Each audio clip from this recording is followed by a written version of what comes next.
بادشاہ مردکی کو سرفراز کرتا ہے۔ اس رات بادشاہ کو نیند نہ آئی، سو اس نے تواریخ کی کتابوں کے لانے کا حکم دیا، اور وہ بادشاہ کے حضور پڑھی گئی، اور یہ لکھا ملا کہ مردکی نے دربانوں میں سے بادشاہ کے 2 خواجہ سراؤں بگدانہ اور ترش کی مخبری کی تھی، جو اکسفیرس بادشاہ پر ہاتھ چلانا چاہتے تھے۔ بادشاہ نے کہا، اس کے لیے مردکی کی کیا عزت و حرمت کی گئی ہے؟ بادشاہ کے ملازموں نے جو اس کی خدمت کرتے تھے کہا کہ اس کے لیے کچھ نہیں کیا گیا، اور بادشاہ نے پوچھا کہ بارگاہ میں کون حاضر ہے؟ ادھر حامان شاہی محل کی بیرونی بارگاہ میں آیا ہوا تھا کہ مردکی کو اس سولی پر چڑھانے کے لیے جو اس نے اس کے لیے تیار کی تھی بادشاہ سے عرض کرے۔ سو بادشاہ کے ملازموں نے اس سے کہا، حضور، بارگاہ میں حامان کھڑا ہے۔ بادشاہ نے فرمایا، اسے اندر آنے دو۔ سو حامان اندر آیا، اور بادشاہ نے اس سے کہا، جس کی تعظیم بادشاہ کرنا چاہتا ہے اس شخص سے کیا کیا جائے؟ حامان نے اپنے دل میں کہا کہ مجھ سے زیادہ بادشاہ کس کی تعظیم کرنا چاہتا ہوگا؟ سو حامان نے بادشاہ سے کہا کہ اس شخص کے لیے جس کی تعظیم بادشاہ کو منظور ہو، شاہانہ لباس جسے بادشاہ پہنتا ہے، اور وہ گھوڑا جو بادشاہ کی سواری کا ہے، اور شاہی تاج جو اس کے سر پر رکھا جاتا ہے، لایا جائے،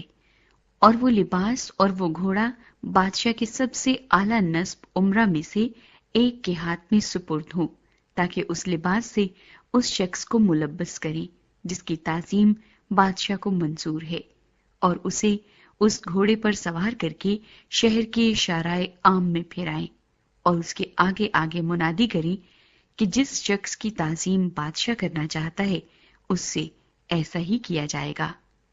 تب بادشاہ نے حامان سے کہا، جلدی کر اور اپنے کہے کے مطابق وہ لباس اور گھوڑا لے، اور مردکی یہودی سے جو بادشاہ کے پھاٹک پر بیٹھا ہے ایسا ہی کر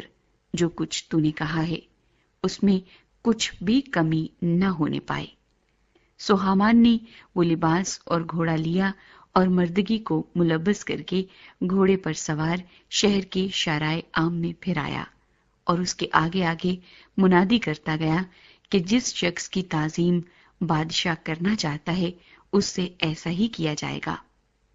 اور مردکی تو پھر بادشاہ کے پھاٹک پر لوٹ آیا، پر حامان آزردہ اور سر ڈھانکے ہوئے جلدی جلدی اپنے گھر گیا، اور حامان نے اپنی بیوی زرش اور اپنے سب دوستوں کو ایک ایک بات جو اس پر گزری تھی بتائی۔ تب اس کے دانش مندوں اور اس کی بیوی زرش نے اس سے کہا، اگر مردکی جس کے آگے تو پست ہونے لگا ہے یہودی نسل میں سے ہے تو تو اس پر غالب نہ ہوگا، بلکہ اس کے آگے ضرور پست ہوتا جائے گا۔ حامان کو سزائے موت دی جاتی ہے۔ وہ اس سے ابھی باتیں کر ہی رہے تھے کہ بادشاہ کے خواجہ سرا آ گئے، اور حامان کو اس جشن میں لے جانے کی جلدی کی